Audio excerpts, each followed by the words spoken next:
We are with DJ Durano. So kilala sa showbiz. Simpatiko pa rin all through the years. DJ, what's up? Anong bago sa'yo?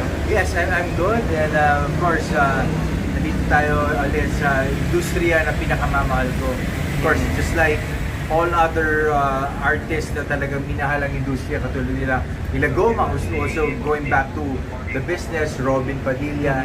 Of course, this year, and of course the following succession, talagang bumabalik na rin po ako sa pag-artista.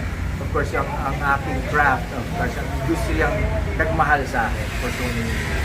And you mentioned earlier na nasa Viva ka. Yes, I just signed with Viva again for I signed na for another 3 years.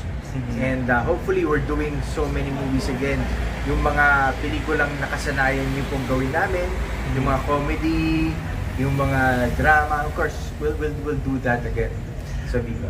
Okay, alam ng mga tao na isa ka sa mga taga-showbiz na tumakbo ng election. Yeah. So anong plano after that? Yeah, actually, the last election was a learning experience, and now I think I got to understand more about how politics, really is, and maybe in the next coming elections, I might give it a try one more time again. So, Okay, DJ, sa mga nagpa-follow sa'yo, alam din nila na meron kang magandang anak. yes, si Yen Dorano, of course, my daughter, who's also in the business, artista rin. So, I ask for everyone to support her, Yen Dorano.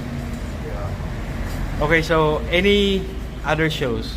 Yeah, of course, I'm still with GMA, and of course, I'm doing so many hosting and singing, and of course, movies. Walang tigil po ang paggawa pelikula and TV. So, abangan po ninyo ulit, 2026. So that's Entertainment, 1991, kabash mo sila. Sino kabash mo?